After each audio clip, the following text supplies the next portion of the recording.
Hello, I'm Laura Darcy and I'm a partner in the commercial employment team at BLM. Due to COVID-19, the current government guidance is clear that all businesses should make every reasonable effort to allow working from home as a first option. Only if that is not possible should employees be required to go to work. However, with social distancing set to be part of our lives for quite some time, the focus of today's video is on flexible and home working.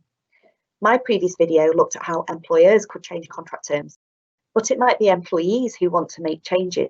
As we start to come out of lockdown, employees may seek different work patterns or remote working, which might culminate in high volumes of employees asking for permanent changes to their employment contracts. Employees with at least 26 weeks continuous employment can make a request for flexible working for any reason. Lockdown has forced employers to look at new and innovative ways of how they can work remotely with a virtual workforce whilst maintaining business continuity and client service. Prior to lockdown, having entire sections of the workforce working full-time from home, frankly, would not have been contemplated. Historically, employers have been nervous about home working, and it's often been said that certain jobs simply cannot be done from home. But what the past few months have shown us is that those concerns are not necessarily correct. The regular 9 till 5 could potentially become the irregular 9 till 5. During lockdown, many employees may have been practicing flexi time, and by that I mean starting work earlier or finishing later to fit around childcare or other caring responsibilities.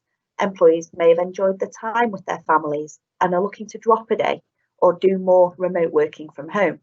They may have enjoyed the break from the dreadful commuting conditions, and in view of restrictions on passenger numbers on public transport now, they might be beginning to wonder how they can get back to the office during rush hour at all. Inevitably, there will be an impact on how employers can deal with formal flexible working requests now, and whether they can argue when rejecting requests that there is a legitimate business need for a 9 till 5 or for the employee to be in the office.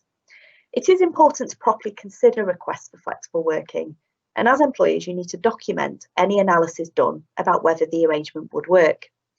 You have 3 months to make a decision about the flexible working request, but the reality is that employees will want quicker decisions from you in the current climate. Rejecting applications could lead to increased risks of claims of sex discrimination from female employees with childcare responsibilities, or for claims of a failure to make reasonable adjustments in respect of disabled employees. And that's likely to include those people who are in the clinically extremely vulnerable group, who may not want to return to the office, may not be able to return to the office. There could also be arguments that an unreasonable refusal of a request for flexible working is a breach of the implied duty of trust and confidence, which would cause an employee to resign and claim constructive unfair dismissal. If you are going to permit home working, then you need to prepare because there are many things to consider. Issues would include when the employee will work. Is it set hours or will there be flexibility? Home workers are susceptible to that always-on mentality, so you have to be wary of that blurring of the boundaries between home and work. Who will provide the equipment? What about data security and confidentiality? Insurance, increased utility bills? Do you want the right to enter the employee's home? That might be really important.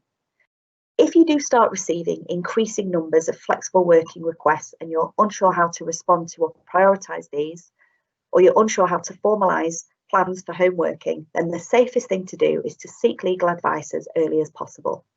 Now is also the perfect time to review your policies and procedures, in particular your flexible working policy, and if you haven't already got one, a home working policy. If you have any questions or you need specific advice, we're offering businesses a free half-an-hour telephone or video call to discuss and talk you through the issues of how to handle flexible working requests. To discuss how you can handle requests of this nature, speak to one of our team now using the details at the end of this video. Look out for part 7 in our Life After Lockdown series on employment issues relating to employment policies and procedures.